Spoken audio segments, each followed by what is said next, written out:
Notre invité cette semaine est vice-président, peut-être même désormais président, c'est ça ? Ça y est, c'est officiel depuis dimanche, donc de l'association Mobilisation des policiers en colère. Il a publié l'an dernier Colère de flics, écrit en collaboration avec David Ponchelet aux éditions Flammarion, dans lequel il témoigne du quotidien d'un flic de sécurité publique. Alors, mieux que de vous présenter, en quelques mots, je vais décrire ce qu'on peut découvrir dans ce livre en quelques lignes.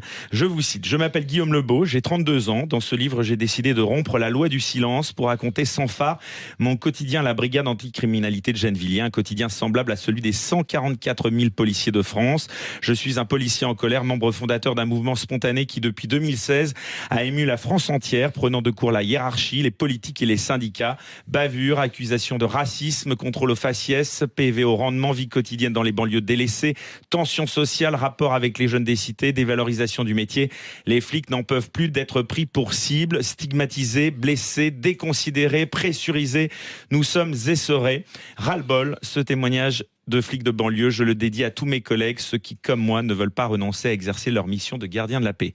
Guillaume Lebeau, bonjour. Bonjour, merci de m'avoir invité. Eh bien, un grand merci surtout à vous d'avoir accepté notre invitation, particulièrement cette semaine où les forces de l'ordre sont particulièrement sous le feu de l'actualité suite à la blessure à l'œil le week-end dernier de l'un de ses leaders, Jérôme Rodriguez. Alors, mercredi dernier, on a appris qu'un policier avait reconnu avoir fait usage d'un lanceur de balles de défense, le fameux LBD, dans le créneau horaire où Jérôme Rodriguez avait été blessé, donc place de la Bastille.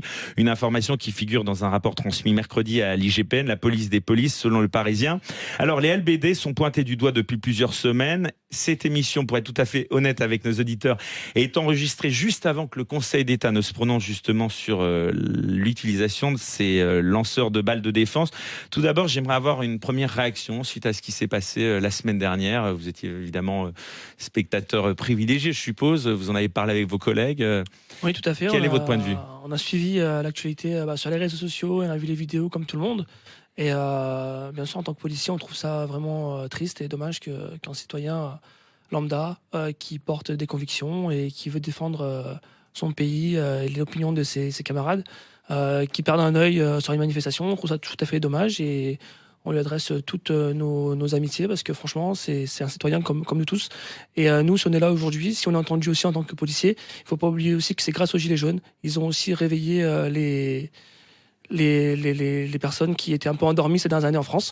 Et du coup, on est vraiment ravis que le débat soit amorcé comme ça par les Gilets jaunes. Et du coup, on voulait leur rendre hommage par rapport à ce qu'ils ont fait pour nous.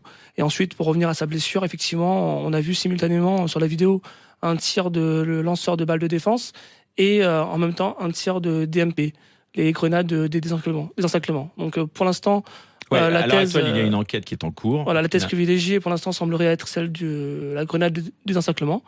Mais voilà, aujourd'hui, on trouve que c'est dommage justement d'envoyer des collègues comme ça qui ne sont pas formés au maintien de l'ordre sur des terrains d'opération si dramatiques, parce que les collègues qui ont été au contact de Jérôme Rodriguez, vraiment face à lui à ce moment-là, c'était des collègues qui n'étaient pas CRS et pas professionnels du maintien de l'ordre. Judith Vintraube. Alors, à vous écouter, vous estimez qu'en fait c'est un problème de formation, l'usage ou le mésusage du lanceur de balles de défense. On sait que c'est très peu utilisé en Europe, c'est utilisé en Pologne, en Grèce et en Espagne, mais pas en Catalogne. Est-ce que vous pensez qu'il y a une arme équivalente qui puisse être aussi efficace et moins dangereuse ? Malheureusement, le lanceur de balles de défense, celui qu'on a aujourd'hui en dotation, c'est la seule arme qui nous permet de nous défendre de manière intermédiaire pour éviter d'avoir recours à l'arme létale, justement, face à des personnes qui vous jettent des pavés qui peuvent être mortels, des cocktails Molotov qui peuvent aussi vous tuer en face, des jets d'acide. Nous, c'est la seule arme qu'on a aujourd'hui à notre disposition pour neutraliser les manifestants les plus violents, ceux qui se sont radicalisés pendant les manifestations et qui veulent vraiment nuire aux policiers et à leur intégrité physique. Donc aujourd'hui, si on retire le LBD, ce qu'on appelle plus vulgairement le flashball, ça va créer des tensions encore plus extrêmes et j'ai peur que la violence soit de plus en plus forte parce qu'on va devoir aller au contact de ces manifestants. On va devoir aussi subir des jets de projectiles qu'on... Oui, là je suppose que vous êtes d'accord avec le Premier ministre Édouard Philippe qui s'est exprimé cette semaine, c'était chez nos confrères de France Inter. Il dit, je cite, « Il y a des gens qui viennent aux manifs avec des boules de pétanque, des marteaux, des bouteilles d'acide. Je peux vous garantir qu'avec le ministre de l'Intérieur, on est extrêmement attentif à l'exemplarité des forces de police. Il y a une enquête donc administrative, la justice est saisie. Je ne ferai pas leur travail. S'il y a une faute, elle sera évidemment sanctionnée. » Bien sûr. Partager son point de vue. Bien sûr, c'est vrai, c'est que les manifestants en face sont très violents. On a vu des images de policiers qui ont été pris à partie, des pavés qui jonchent le sol tout autour des forces de l'ordre. Voilà, mes collègues ont vraiment des tâches rudes ces derniers week-ends. Et effectivement, nous, on voit pas de solution intermédiaire pour éviter d'utiliser le LBD 40 oui, aujourd'hui. Alors la question que se pose tout le monde, c'est pour ça que j'ai cité les 3 pays qui, comme nous, faisaient usage des LBD, c'est comment font les autres? Comment font ceux qui n'ont pas cette arme-là? Malheureusement, en France aussi, il faut aussi reconnaître qu'on a les manifestations les plus violentes aussi. C'est vrai que ça se passe pas pareil dans tous les pays. Des policiers pris à partie si violemment, des policiers sur lesquels on jette des cocktails Molotov qui prennent feu. On a vu l'année dernière un policier prendre littéralement feu lors d'une manifestation.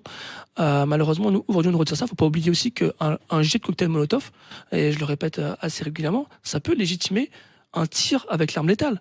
C'est-à-dire qu'aujourd'hui, effectivement, des personnes perdent un œil, c'est vrai, c'est dramatique, mais il faut pas oublier qu'en face à un jet de cocktail Molotov ou tout un élément qui pourrait tuer le policier en face, le policier pourrait aussi tirer. En l'occurrence, Guillaume Lebeau, Jérôme Rodriguez, d'après les images, encore une fois, sous réserve des conclusions de l'enquête, n'avait pas l'air d'agresser les policiers. Il était en train de filmer, de faire ce qu'on appelle un Facebook Live.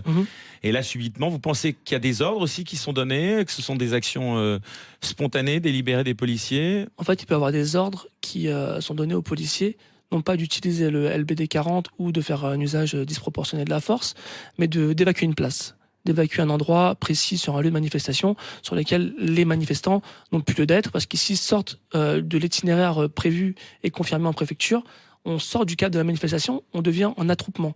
Et du moment où vous avez un attroupement avec des personnes qui sont armées ou qui jettent des projectiles sur les forces de l'ordre, l'autorité administrative peut ordonner à la force publique sur place de disperser l'attroupement par tout moyen.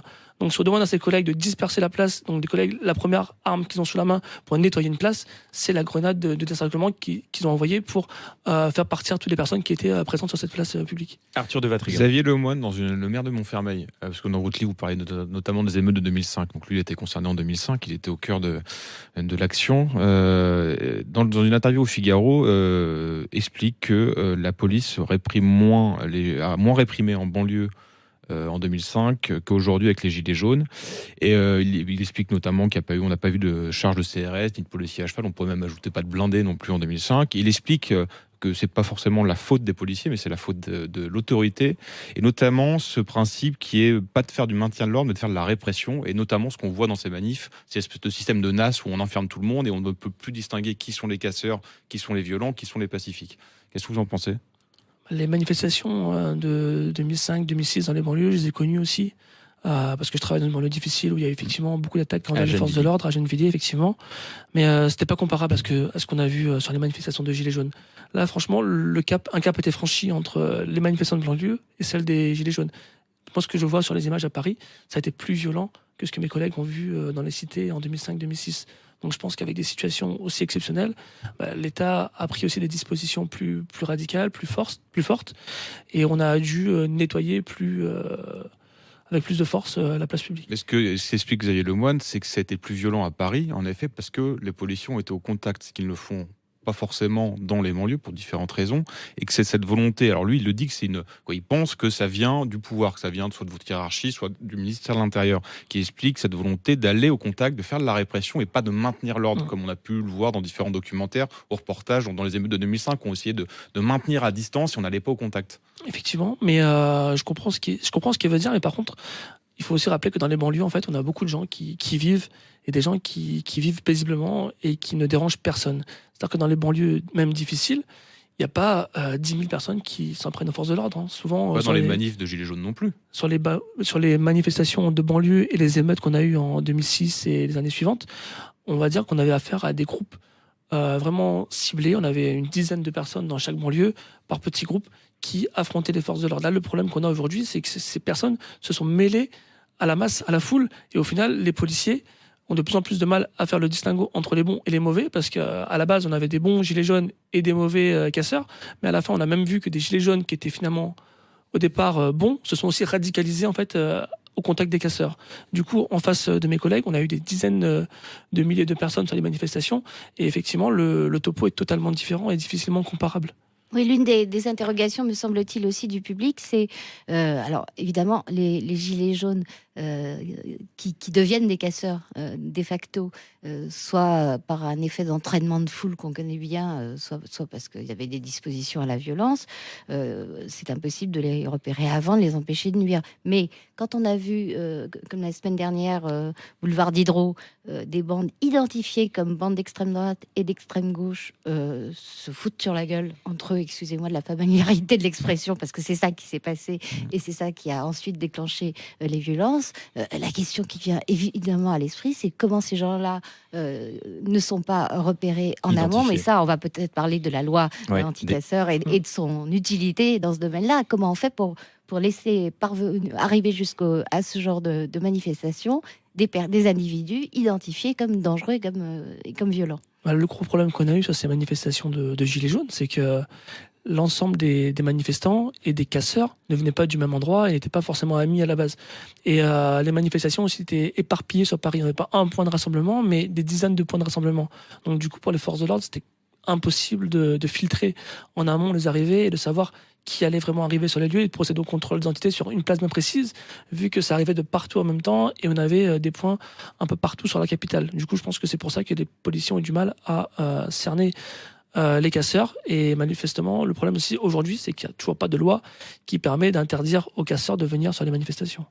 Alors juste avant bien sûr de reparler de votre quotidien et puis de cette association, on va encore une ultime fois donc terminer sur ce sujet donc des tireurs de balles de défense qui sont censés quand même, on le rappelle, ne viser exclusivement que le torse, où plusieurs victimes là ont été atteintes au visage. Est-ce qu'il n'y a pas eu quand même, vous l'admettez pas, des dérapages selon vous? On le rappelle, d'après donc les articles de presse que j'ai lus, il y aurait eu plus de 9000 tirs de flashball depuis le début de la mobilisation des Gilets jaunes. C'est quand même énorme. 9000 tirs, oui, c'est vrai que ça peut paraître énorme. 9228 pour être très précis. Ça peut paraître énorme comme ça, effectivement. Avec après, énormément de pertes d'œil. En face, on a eu aussi beaucoup de pavés jetés, énormément. On ne les a pas comptés, nous, de notre côté, mais on a aussi des milliers de policiers blessés. Des cinquantaines chaque semaine, et 9000 ça paraît beaucoup effectivement, mais de là à dire qu'il y a un abus de la part des policiers, je pense pas qu'il y ait des collègues qui soient amusés non plus à tirer en l'air juste pour le plaisir ou viser la tête, parce que viser la tête franchement c'est totalement interdit par la doctrine d'emploi du LBD 40, et la seule option sur laquelle on pourrait tirer à la tête, c'est la légitime défense, c'est-à-dire que quelqu'un pointe une arme sur une autre personne, là effectivement il n'y a plus de torse, il n'y a plus de bras, de jambes, on tire à la tête ou on peut. Et là-dessus, c'est le seul cas où on peut tirer effectivement au visage. Et il y a beaucoup d'enquêtes IGPN qui ont été ouvertes suite à ces pertes d'yeux. Et les enquêtes feront effectivement leur travail. Et je pense que l'IGPN n'est pas réputé pour faire des cadeaux aux policiers. Donc du coup, s'il y a des dérapages qui ont été commis, ils seront sanctionnés sans aucun doute. Alors Guillaume Lebeau, on va parler désormais évidemment de votre actualité, puisque vous êtes depuis dimanche dernier, ça y est, c'est officiel, président de l'association Mobilisation des policiers en colère. Alors je rappelle que pour les auditeurs, vous étiez l'adjoint de la défunte présidente Maggie Biskupski, qui était devenue l'une des porte-voix du malaise des policiers fin 2016 avant de se suicider le 12 novembre dernier avec son arme de service. Vous avez pensé tout arrêter après cet acte tragique ? Oui, tout à fait. Après le décès de Maggie, j'ai pensé arrêter. Pendant 15 jours, j'étais en dépression. Et effectivement, c'est une grosse interrogation. On ne sait pas si on va continuer ou pas. Et derrière, des collègues m'ont poussé pour continuer, pour reprendre le relais de Maggie. Je sais que je ne pourrais pas faire aussi bien que ce qu'elle a fait pour nous. Mais je me suis promis de faire le maximum pour défendre la cause policière et donner tout ce que je peux pour arriver à nos fins. Vous étiez très ému sur un plateau de télévision la semaine dernière. Juste un mot sur l'attitude de quelques personnes, quelques semaines plus tôt, notamment Yann Moix, sur le plateau de Thierry Ardisson, avait violemment interpellé cette jeune femme et critiqué les policiers. Il vous inspire quoi, Yann Moix, par exemple ? Yann Moix, à part du dégoût, on va dire, il m'exprime rien du tout. En fait, c'est quelqu'un qui pour moi n'a aucune valeur. C'est-à-dire qu'il a promis aux spectateurs aussi des violences inouïes de la part des forces de l'ordre à Calais. Il devait nous sortir des images spectaculaires dans lesquelles on allait voir les policiers martyriser les migrants dans le nord et porte de la Chapelle. Et jusqu'à présent, on n'a vu aucune image sortir dans ce niveau-là, quoi. Alors Guillaume Bebeau, il y a déjà eu 7 suicides de policiers, on va parler de ce malaise-là, 7 suicides de policiers au total depuis le début de l'année 2019, dont 3 en 24 heures le 14 janvier. 75 policiers se sont suicidés depuis l'élection d'Emmanuel Macron, dont 36 en 2018.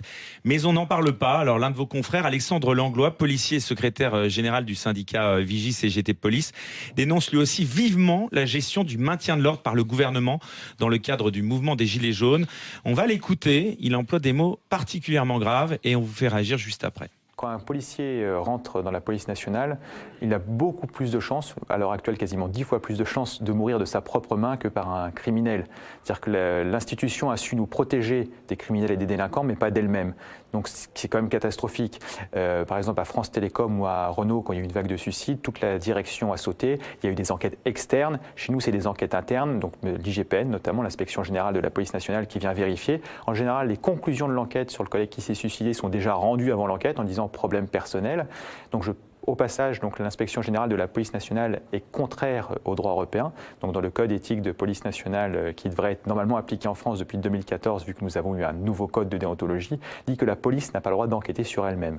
Voilà, donc ça arrangerait à la fois les policiers et les citoyens pour différentes situations. Et nous avons un organisme à l'heure actuelle qui lave plus blanc que blanc la hiérarchie, qui est capable d'accuser les policiers, de les rendre coupables ou innocents en fonction des besoins de com gouvernemental, ce qui est complètement aberrant dans une démocratie et une république. Alors Alexandre Langlois est aujourd'hui menacé par sa hiérarchie, donc pour, je cite, déloyauté. Il passera en conseil de discipline le 14 février prochain. Vous le connaissez, vous le soutenez ? Je le connais, on est en relation sur les réseaux sociaux, parce qu'on fait partie un peu des mêmes réseaux sociaux sur Facebook ou Twitter, etc. On est en communication constante, avec notamment Alexandre Langlois, mais aussi d'autres syndicalistes de la police, l'association. Et sur ce qu'il dit, effectivement, il a tout à fait raison dans le sens où, aujourd'hui, les policiers ont plus de chances de mourir de leur propre main que celle d'un criminel, effectivement. Et ça fait des années que ça dure, et malheureusement, personne ne prend le problème aujourd'hui au sérieux. Et nous, on aimerait que vivement ça change. On a des propositions concrètes à faire au gouvernement pour améliorer le quotidien des forces de l'ordre, leur prise en charge, mais jusqu'à maintenant, on a trouvé porte close.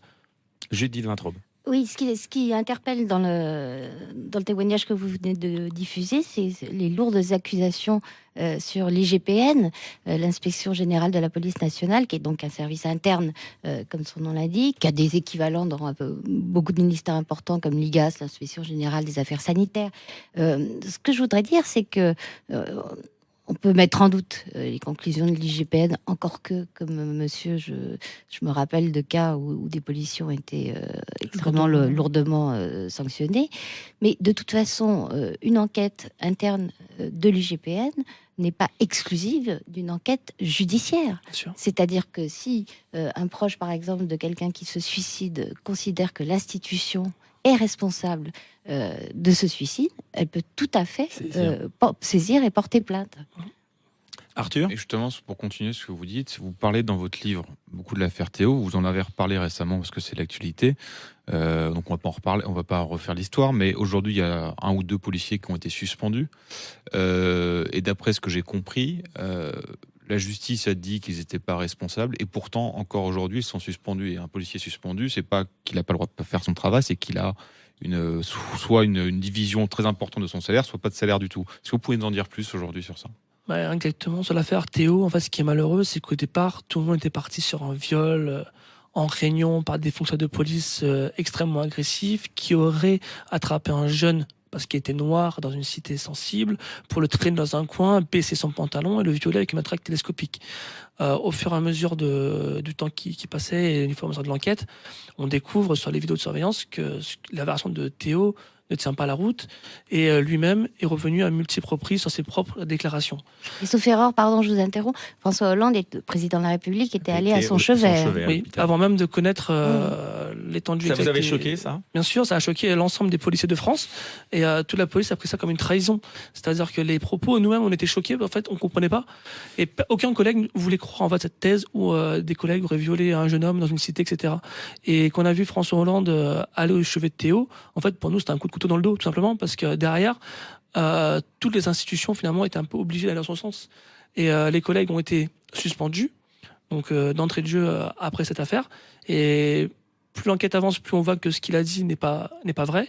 Et malheureusement, les collègues sont toujours suspendus aujourd'hui, alors que les premières conclusions vont clairement dans le sens policier. Et pourquoi ils sont encore suspendus si des conclusions qui disent qu'ils ne sont pas coupables? Pour l'instant, les conclusions n'ont pas encore été rendues publiques. Il y a encore des examens médicaux à faire. Il faudrait que Théo justement se rende voir le médecin pour finir les conclusions médicales.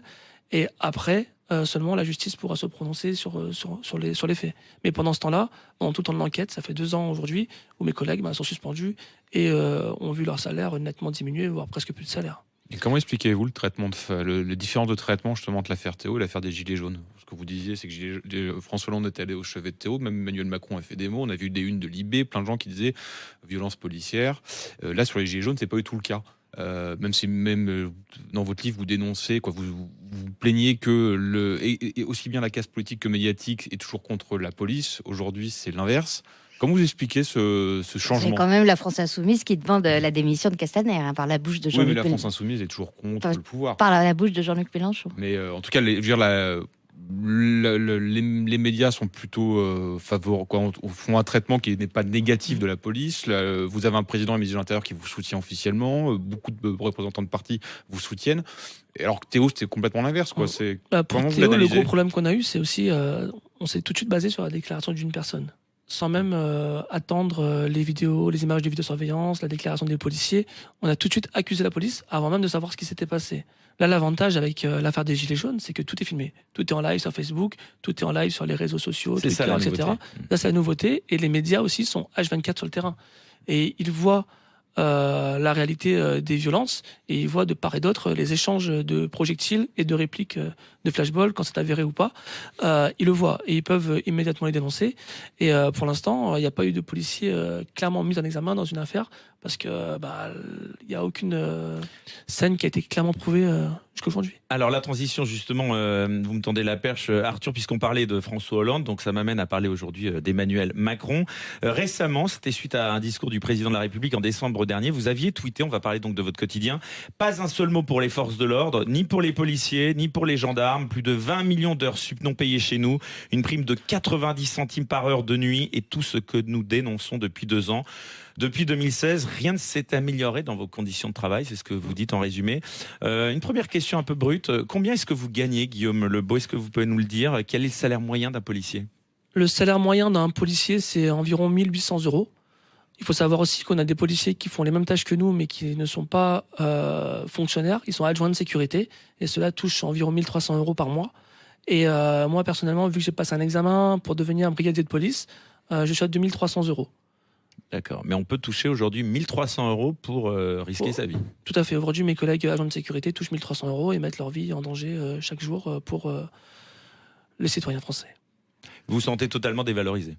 C'est pas un salaire qui amène justement à être mieux valorisé, mais le cœur du problème aujourd'hui, c'est pas tout à fait le salaire. En fait, on a aussi d'autres problématiques aujourd'hui qui font que la police va très mal. Guillaume Lebeau, président de l'association Mobilisation des policiers en colère, est notre invité jusqu'à 14h ce dimanche sur Sud Radio. Restez avec nous, on revient dans un instant. L'Incorrect, le mensuel qui ne lâche rien, présente Sud Radio, les Incorrectibles. Éric Morillo. De retour dans les Incorrectibles ce dimanche sur Sud Radio, ravi d'accueillir Guillaume Lebeau, président de l'association Mobilisation des policiers en colère et qui a publié également Colère de flics aux éditions Flammarion. Alors on a parlé bien sûr de l'actualité des Gilets jaunes, on va un peu parler maintenant de votre quotidien Guillaume Lebeau. Donc je le disais, alors en tête vous m'avez d'ailleurs dit que je m'étais trompé. Il y a un instant je disais qu'il y avait eu 7 suicides depuis le début de l'année, le chiffre a augmenté. On est déjà à 11 depuis le début de l'année malheureusement. 11 suicides depuis le début de l'année, ce qui est quand même incroyable. Alors nous sommes donc le 3 février à l'heure où est diffusée cette émission. Je le disais, donc votre quotidien. Alors tout d'abord sur vous, vous êtes né en 1985 à Saint-Benoît sur l'île de la Réunion, vous allez donc sur vos 34 ans aujourd'hui et vous êtes policier depuis 15 ans, vous le disiez, et puis c'est à l'âge de 18 ans donc que vous avez décidé de passer le concours d'entrée dans la police.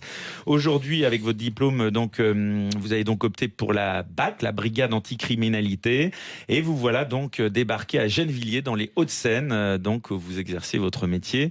D'abord, quelle est la particularité de la BAC? On va le rappeler pour les auditeurs qui nous écoutent. Donc la BAC, brigade anticriminalité, en fait, sont des policiers, la plupart du temps en civil, qui patrouillent dans les secteurs... Vous n'avez même pas de brassard, hein, c'est ça la plupart. On met le brassard en intervention, donc au moment où on doit s'identifier comme étant fonctionnaire de police pour procéder à un contrôle d'identité, là on sort le brassard, mais tout le long de la vacation, on est dans des véhicules banalisés, sans étiquette ou affiche police dessus. Et le but, c'est de passer le plus inaperçu possible. D'ailleurs, c'est ce que vous dites aux gens qui laisseraient entendre qu'il y a eu des infiltrations de policiers dans les manifestations. C'était normal, puisque la vague, par définition, elle avance masquée, c'est ça. La plupart du temps. Nous, en fait, le but, c'est de nous voir au dernier moment, en fait, et de surprendre les délinquants en flagrant délit, effectivement. Donc on fait de l'antidélinquance, anticriminalité, et on est aussi là pour démanteler des points de stupéfiants, justement. Donc d'où le fait d'être en civil, ça nous permet de faire des surveillances et des filatures plus facilement. Oui, Judith. Oui, vous êtes très sévère dans votre jugement. C'était un tweet, hein, c'était pas dans le livre, sur la succession des ministres de l'Intérieur. Vous dites Valls, Collomb, Sarkozy, Cazeneuve ou Guéant, certains se sont révélés être les pires des ministres de l'Intérieur de ces 10 dernières années. Lesquels ? Si on se fie sur les sanctions judiciaires, on peut parler de Guéant, par exemple. Sur la sanction judiciaire, donc Guéant qui a été condamné récemment à 1 an de prison ferme. Voilà. Donc encore 2 poids 2 mesures, en fait. D'un côté, vous avez un ministre de l'Intérieur qui vous demande d'être exemplaire, et d'un autre côté, il pique les sous dans la caisse. Donc du coup, là, déjà, ça commence très mal pour nous, en tant que policiers, qu'on doit suivre un exemple de notre ministre qui n'est pas exemplaire. Ça, vous le saviez pas quand il était en exercice. Non, mais c'est pour ça, au fur et à mesure, on se rend compte que tous ceux qui nous demandaient d'être exemplaires, en fait, ne l'ont pas été. Et Nicolas Sarkozy aussi, malheureusement, qui a supprimé énormément de postes de policiers dans la police, en fait. Ça a été, il a fait beaucoup de dégâts, finalement, dans le rang. On a eu ce problème du double discours. D'un côté, vous aviez le ministre de l'Intérieur qui vous disait, voilà, on est avec vous, on va aller nettoyer la cité, etc. Mais à la première suspicion de bavure, le collègue était écarté comme aujourd'hui, quoi. Donc du coup, il y avait les discours, en fait, politiques. Et derrière, dans les actes, en fait, rien n'a changé. En fait. Alors, c'est 2 choses différentes. Il y a la réduction des effectifs d'une part. On sait que Nicolas Sarkozy a mené la RGPP, la révision générale des politiques publiques, qui avait malheureusement comme caractéristique d'être une réduction uniforme. C'est-à-dire qu'il ne choisissait pas les secteurs dans lesquels il voulait préserver les effectifs. Il y a ça. Et puis les sanctions, on en parlait pour l'affaire Théo. Donc, contrairement à une idée reçue, Nicolas Sarkozy aurait été plus dur. Non, pas plus dur, mais en fait, c'était toujours la même lancée. En fait. C'est-à-dire que ce que je dénonce, en fait, c'est que, quel que soit finalement le ministre de l'Intérieur qui est passé au pouvoir, pour nous, policiers de terrain, on n'a jamais vu de réel changement au final. Et c'est ça qui est dommage. Il n'y a aucune différence, en fait. En fait, on a d'un côté le pouvoir politique et d'un autre côté l'administration policière qui est assez hermétique finalement au pouvoir politique et qui continue en fait à faire un peu, pas ce qu'elle veut, c'est un peu abusé de dire ça, mais on voit pas l'arrivée du discours finalement en bas de l'échelle, quoi. Ils sont déconnectés, quoi. Ils sont hors sol, ils connaissent pas le terrain. C'est ça, pareil. Parce que vous racontez quand même pas mal de choses dans votre livre qui est assez intéressant, des anecdotes qui sont assez drôles en tant que lecteur et qui doivent être assez agaçantes, voire beaucoup plus en tant que policier, notamment sur tous les ordres et contre-ordres que vous recevez. Il y a 2 exemples que vous citez. Un, c'est au moment des polémiques sur le contrôle aux faciès. Vous expliquez que vous êtes à ce moment à Gennevilliers, que votre objectif c'est d'interpeller des étrangers. Et vous êtes à la gare de Gennevilliers et vous contrôlez volontairement des Européens de passage, sachant pertinemment que la cible n'est pas eux, que ce ne sont pas eux les étrangers en situation régulière. Les caucasiens, quoi. Ouais, voilà. Parce que européens, on peut être de toutes les couleurs. Le port du voile, parce qu'à Gennevilliers, vous expliquez que vous êtes arrivé, que vous avez vu une montée de l'islam, donc le port du voile, loi de 2010, et vous expliquez que vous avez reçu une note administrative vous demandant de réduire les contrôles aux abords des mosquées. Donc voilà, c'est une loi qui passe, vous recevez une note pour dire faut pas faire ça, on vous demande de contrôler les personnes en situation régulière, vous contrôlez des personnes blanches parce que, et vous l'expliquez, vous dites que parce qu'il y a certaines associations antiracistes qui poussent. Alors est-ce que au-delà de l'incompétence ou la malhonnêteté de personnes en responsabilité, est-ce qu'il n'y a pas également une idéologie qui n'est pas forcément la même en fonction d'ailleurs des décennies, une idéologie qui impose en fait des ordres ou des contre-ordres? Le gros problème, je pense, là, vous avez des exemples concrets sur ce qu'on disait tout à l'heure, c'est par exemple pour les contrôles aux faciès, par exemple, on avait clairement les instructions de ramener un maximum d'étrangers en situation irrégulière en centre de rétention. Donc pour ce faire, parfois, on nous ciblait même la nationalité. Aujourd'hui, c'était clairement les objectifs, c'était demain, ramenez-moi un Congolais qui parle français, s'il vous plaît, parce qu'avec les interprètes, ça va être compliqué, etc. Du coup, on allait dans les gares, on cherchait un Congolais. Mais malheureusement, on sait tous qu'un Congolais, normalement, est noir. Et nous, on était toujours la cible, en fait, en parallèle dans les médias, par exemple, ou les associations antiracistes. On nous accusait de faire des contrôles aux faciès. Sauf que le contrôle aux faciès était finalement un peu nécessaire pour mener à bien notre mission. Oui, sauf que vous rameniez aussi des Européens noirs. Et du coup, on peut contrôler aussi des blancs, finalement, juste pour que ça passe mieux, en fait, aux yeux du public, quoi, finalement. Oui, et sur les burqas, sur ce que vous racontez sur la difficulté, où en est-on aujourd'hui? Est-ce que c'est possible de contrôler, de verbaliser, puisque c'est un délit, une femme qui porte une burqa dans une cité sensible? Le gros problème qu'il y a eu avec la burqa, la loi est passée, effectivement, elle était bien, c'est-à-dire que personne n'a dissimulé son visage sur la voie publique, et là-dessus on est tout à fait d'accord. Le problème qu'il y a eu, c'est des incidents. Il y a des incidents, par exemple, à Trappes, où des collègues ont voulu contrôler une femme en burqa, il s'en est suivi des nuits d'émeutes. Et suite à ça, on a des instructions, nous, de lever un peu le pied, en fait, sur la burqa, parce qu'on se rendait compte que dès qu'on faisait des contrôles dans des milieux un peu hostiles, ça dégénérait souvent. Et pour acheter finalement la paix publique, on a demandé tout doucement de lever le pied. Et finalement, les collègues aujourd'hui, ils n'ont pas envie de se retrouver en porte-à-faux dans les médias ou face à sa propre administration, parce que si le contrôle dégénère, s'il y a des violences, etc., on va être tout de suite sous la coupe d'une enquête IGPN. Et finalement, il y a l'ensemble des policiers qui a un peu finalement levé le pied sur ces contrôles de burqa, effectivement. Justement, cette paix sociale, vous racontez également dans les cités le rôle des grands frères, en expliquant que les maires achètent la paix sociale avec ses grands frères et qu'en fait ces grands frères, vous les connaissez bien parce que vous les avez interpellés des dizaines et des dizaines de fois. Ce sont des délinquants et qui jouent pas le rôle forcément de grands frères d'ailleurs, mais c'est une sorte de paix sociale. Est-ce que vous pouvez c'est quoi le principe en fait? On a eu beaucoup de problèmes avec les médiateurs en fait dans la ville, parce que les médiateurs souvent étaient très mal recrutés. Ils nous prenaient des personnes qui avaient des casiers judiciaires assez conséquents. Parce qu'ils partaient du principe que la seule personne qui pouvait être écoutée et respectée dans une cité était quelqu'un qui avait un casier judiciaire conséquent. Donc du coup, nous, on arrivait sur des situations difficiles, des contrôles tendus, on devait interpeller des jeunes ou des moins jeunes qui avaient commis des infractions sur mes collègues. Et pendant les interpellations, on avait ces grands frères qui ne savaient finalement même eux pas où se situer, soit ils étaient du côté des jeunes, soit de notre côté à nous. Mais en tout cas, la médiation était terminée, quoi. C'est-à-dire qu'on a eu énormément de problèmes avec les médiateurs, et j'ai souvent encore des collègues en fait qui me font part dans leur vie respective où ils ont encore ce problème. Donc en gros, le tableau que vous nous décrivez, c'est qu'une situation qui s'est pas améliorée depuis 2002, les territoires perdus de la République, ce livre de prof qui racontait le communautarisme, les infractions à la laïcité. Malheureusement, ça c'est compliqué sur le terrain. Ça s'est pas énormément amélioré.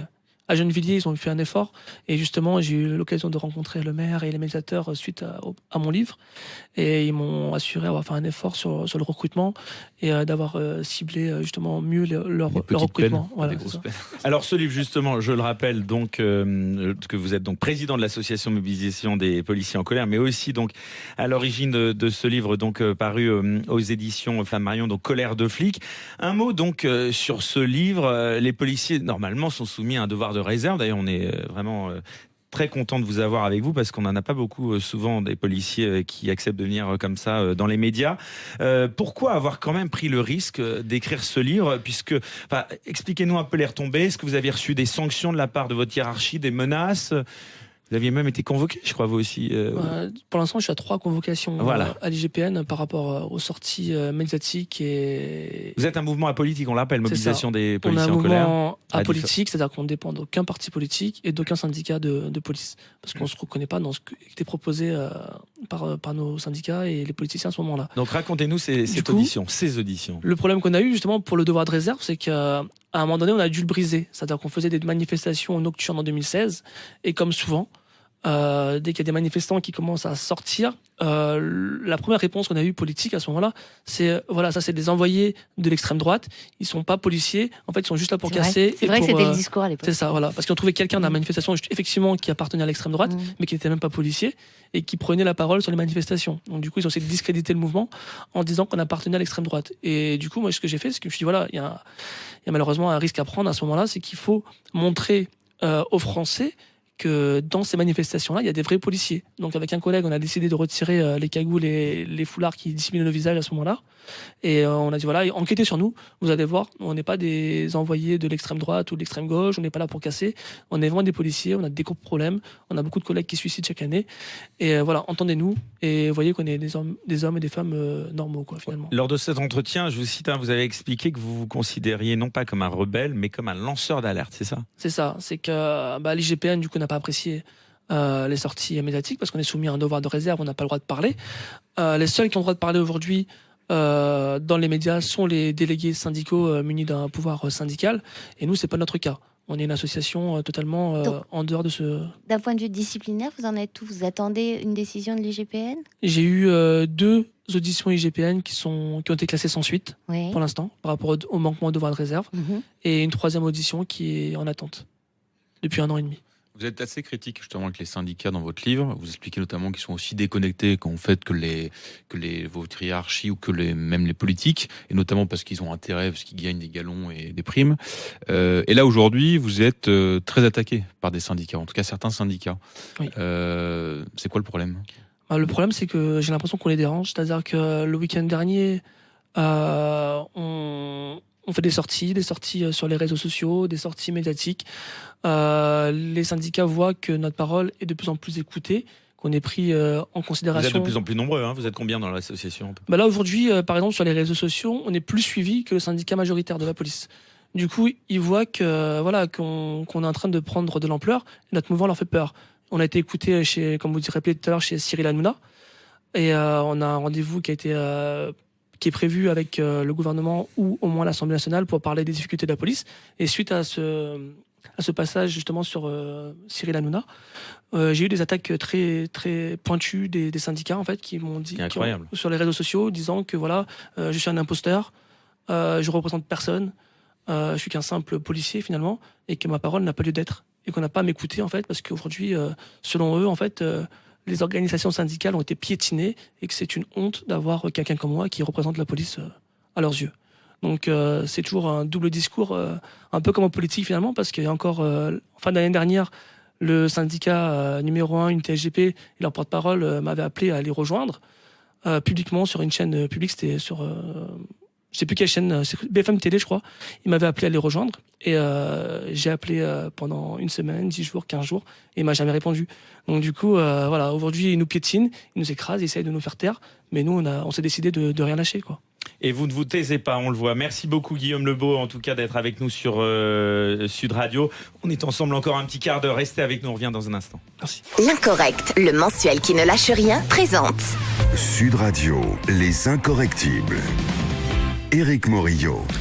Dernière partie ce dimanche des Incorrectibles avec notre invité Guillaume Lebeau. Je le rappelle, donc vous êtes président donc désormais de l'association Mobilisation des policiers en colère, et vous avez également publié Colère de flic aux éditions Flammarion, dans lequel vous témoignez de votre quotidien donc de flic de la BAC. Alors on passe la parole à présent à Judith Vintraube qui, je crois, vouliez parler de la loi anti-casseurs. Oui, la loi anti-casseurs qui a été votée cette semaine dans un climat houleux, où des députés de la majorité, La République En Marche, ont crié que c'était une loi liberticide, rejoint par le député centriste Charles Amédée de Courson, qui lui a carrément comparé la loi anti-casseurs à ce que faisait le régime de Vichy. On avait atteint le point Godwin. Qu'est-ce que vous en pensez de cette loi? Est-ce qu'elle vous arme mieux? Est-ce qu'elle constitue un bon outil pour lutter contre ce dont on parlait tout au début de l'émission, la difficulté pour vous de repérer les casseurs une fois qu'ils se sont, ou les bandes d'extrême gauche, d'extrême droite, une fois qu'ils se sont mélangés aux gilets jaunes? Est-ce que cette loi peut répondre à ce problème spécifique qu'une fois qu'ils sont sur le terrain, c'est trop tard? Cette loi anti-casseurs, pour moi, je pense qu'elle va dans le bon sens. C'est-à-dire qu'aujourd'hui, c'est difficilement acceptable de laisser quelqu'un qui est connu pour avoir dégradé, cassé, attaqué des policiers, revenir tout le week-end sur une manifestation. Parce que d'une semaine à l'autre, le casseur reste un casseur, malheureusement. Et il y a peu de chances qu'il se change au contact de gens sympathiques. Et nous, on pense que cette loi va dans le bon sens, car elle va empêcher justement ces casseurs de rejoindre une manifestation. Mais le problème, c'est que juste une inscription de ces casseurs dans un fichier de police ne servirait à pas grand-chose. Et il faudrait en plus les contraindre comme on fait pour les interdictions de stade. Les retenir ou les faire pointer au début et à la fin? À la fin ou au milieu de la manifestation, dans un commissariat le plus proche de leur domicile. Parce que le problème, c'est que pour nous, policiers, on a vu que la loi n'a pas permis de mettre en place un périmètre autour des manifestations pour permettre le filtrage des personnes qui allaient arriver.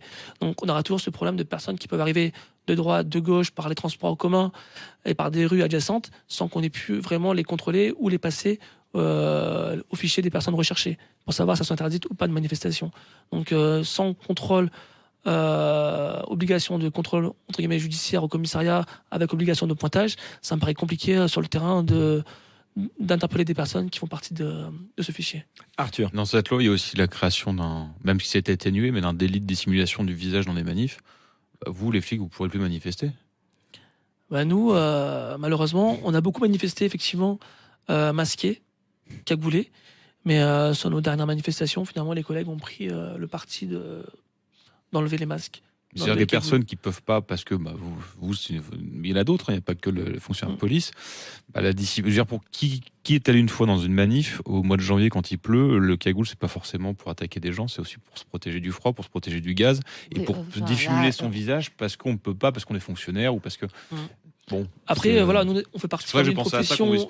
J'ai pensé aussi, dès que j'ai vu la loi sortir, et effectivement, il faudra regarder plus dans les détails, parce qu'effectivement, j'ai toujours des collègues qui n'ont pas le droit en fait, de s'afficher, et dont l'identité doit être obligatoirement protégée. On ne peut pas révéler l'identité de certains fonctionnaires de police. Parce qu'ils risquent leur vie en opération. C'est ça, voilà. Il y a des collègues qui font partie d'un décret qui les protège, et eux ne peuvent pas. Même vous, vous prenez un risque à vous dévoiler comme ça dans les médias. Bien sûr. Est-ce que finalement, vous y avez aussi réfléchi ? Vous avez, je suppose, une famille. Enfin, je peux tout à fait, demander, voilà, exactement. Donc c'est un risque aussi qu'on prend chaque jour d'être exposé médiatiquement ou dans la rue.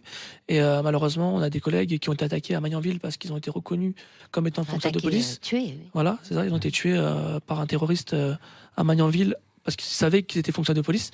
Donc c'est un risque effectivement qu'on doit prendre en plus. Alors justement, Arthur, une autre actualité brûlante. Oui. Moi, je disais Magnanville, il faut faire le lien avec les djihadistes qui reviennent, puisque apparemment parmi les 130, il y aurait un des auteurs l'auteur de la tuerie du couple de policiers à Magnanville. Donc c'est l'Express qui a publié ça.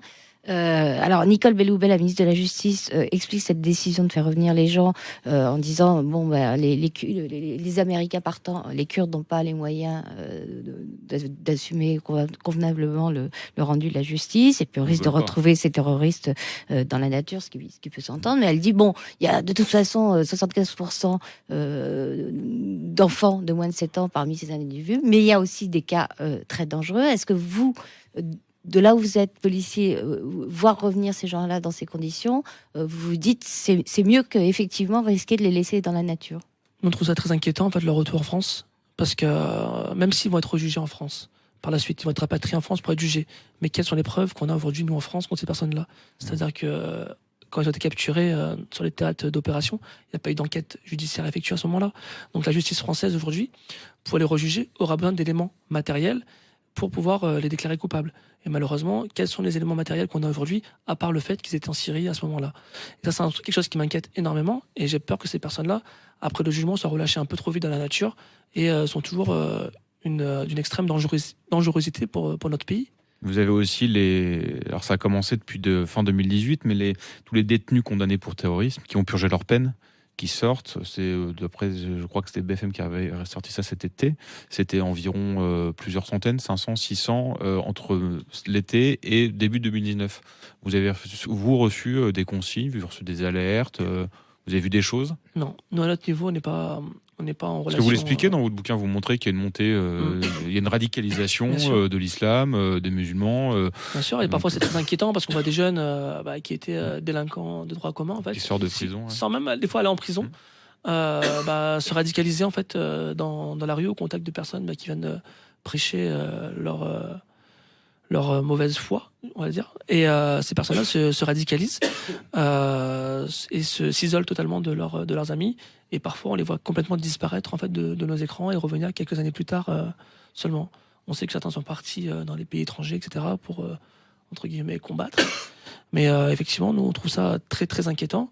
Et malheureusement, aujourd'hui, je me demande si la justice française est toujours adaptée à ce phénomène. C'est-à-dire que ce genre de personne qui va partir combattre en Syrie, revenir après en France, juger en France sans éléments matériels probants, c'est extrêmement inquiétant parce que voilà, on se demande si ces personnes ne vont pas être trop vite relâchées et représenter un danger trop important pour la société. Vous êtes équipé pour parce qu'il y a eu, vous racontez le début de l'après Charlie. Vous avez eu, est-ce que vous avez vu une évolution dans l'équipement, dans le dispositif pour lutter contre le terrorisme? Depuis après Charlie, en fait, les brigades anticriminalité auxquelles j'appartiens ont été dotées d'un matériel assez conséquent quand même pour lutter contre le terrorisme. Donc, on a reçu des matériels type gilet pare-balles lourd, des fusils d'assaut plus performants, etc. Donc effectivement, là-dessus, on a été doté. Par contre, voilà, encore un truc purement administratif, c'est qu'on n'a pas reçu les voitures pour mettre l'équipement dedans. Donc aujourd'hui, quand on veut rentrer l'équipement dans la voiture de patrouille, techniquement, on peut pas, quoi. On peut pas l'embarquer avec nous en patrouille. On parle de radicalisation des jeunes. Chez les policiers, vous avez constaté des cas? Oui, effectivement, il y a des cas qui ont été constatés aussi dans nos rangs. Il y a des collègues qui ont été aussi renvoyés de la police par rapport à ça. Il y a une montée effectivement des personnes radicalisées dans la police. Ça reste assez marginal comme phénomène, mais c'est tout de même inquiétant parce que ces policiers-là ont accès à des données confidentielles, des fichiers avec des adresses, des armes à feu, etc. Et quand vous le dénoncez, la hiérarchie répond correctement ou elle essaye d'étouffer les choses? Si, en général, quand on dénonce, c'est quand même pris en compte par les services secrets, on va dire, compétents. Et des enquêtes sont menées. Par contre, tant que l'enquête n'a pas abouti, malheureusement, les fonctionnaires restent en poste. Et représentent un danger pendant tout le temps de l'enquête, malheureusement. Si vous aviez une revendication aujourd'hui, Guillaume Lebeau, ce serait laquelle en priorité? C'est-à-dire pour améliorer... Vis-à-vis du pouvoir en place? Moi, ce que j'aimerais, c'est aussi plus de fermeté, en fait, au niveau... juridique, judiciaire. Voilà, judiciaire.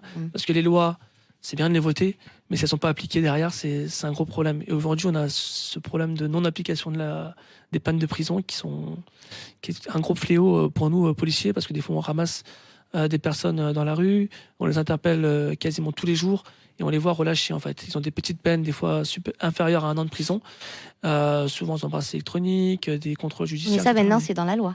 C'est censé être mis en application, mais pour les petites peines, malheureusement... Aujourd'hui, c'est pas encore appliqué, quoi. Non, je veux dire, c'est dans la loi maintenant pour les peines inférieures à 1 an, je crois. Corrigez-moi si je me trompe. C'est systématiquement plus la prison, mais des peines de. Oui, malheureusement, c'est ça. Mais vous dites hélas parce que ça ne suffit pas. Le problème qu'on a aujourd'hui, c'est que les personnes qui nuisent vraiment à notre quotidien, que ce soit des forces de l'ordre ou aux personnes qui veulent vivre paisiblement dans les banlieues ou même en ville, les personnes qui sont vraiment néfastes à la société sont celles qui sont justement condamnées le plus souvent à des petites peines. Et ne pas les mettre hors d'état de nuire, ça me paraît être un mauvais choix. Et je pense qu'il faudrait effectivement leur laisser une chance à la première condamnation, ne pas les mettre tout de suite en prison, parce que mettre un gamin de 14 ans pour avoir jeté une pierre contre une vitrine, ça me paraît un peu démesuré aussi. Mais au bout de quelques réitérations de faits, il faudrait que ces personnes-là soient mises en prison, effectivement. Allez, dernière question d'Arthur de Vatrigan. Justement, ce que vous dénoncez, ce problème de la justice, c'est dû à quoi? C'est trop de laxisme ou c'est des procédures trop complexes, comme notamment l'évolution de la garde à vue qu'on a eu ces dernières années? Il y a un mix des deux. C'est-à-dire que les procédures sont de plus en plus complexes, mais aussi, il y a un gros problème en France sur la récidive. C'est-à-dire qu'aujourd'hui, je vais arrêter quelqu'un qui a frappé une personne âgée pour dérober son sac à main, par exemple, avec tout le traumatisme qu'on peut voir derrière. Cette personne-là, si elle est relâchée après-demain, parce que c'est un mineur protégé par la fameuse ordonnance de 1945 qui est considérée plus ou moins comme une victime finalement, cette personne-là est relâchée après-demain pour un jugement dans 6 mois. Après-demain, elle recommence les mêmes faits, elle n'est pas considérée en France comme étant en récidive.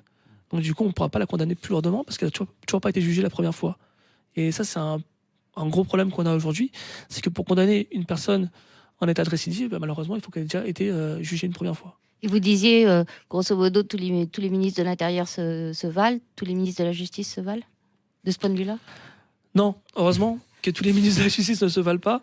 Et là, pour malheureusement, celle qui a fait plus de mal à la justice, pour nous, en tant que force de l'ordre, ça a été Christiane Taubira, quand même, qui a trop donné de lassitude, en fait, aux délinquants, à notre avis, des forces de l'ordre. Eh bien, ce sera le mot de la fin. Merci beaucoup, Guillaume Lebeau, d'avoir accepté notre invitation. Je rappelle donc que vous êtes président de l'association Mobilisation des policiers en colère et également donc auteur aux éditions Flammarion de Colère de flic. Merci beaucoup d'avoir accepté donc de venir témoigner ici sur Sud Radio. L'émission touche déjà à sa fin. Merci à Judith Vintraube du Figaro Magazine d'avoir été avec nous, ainsi qu'Arthur de Vatrigan de l'Incorrect de m'avoir accompagné.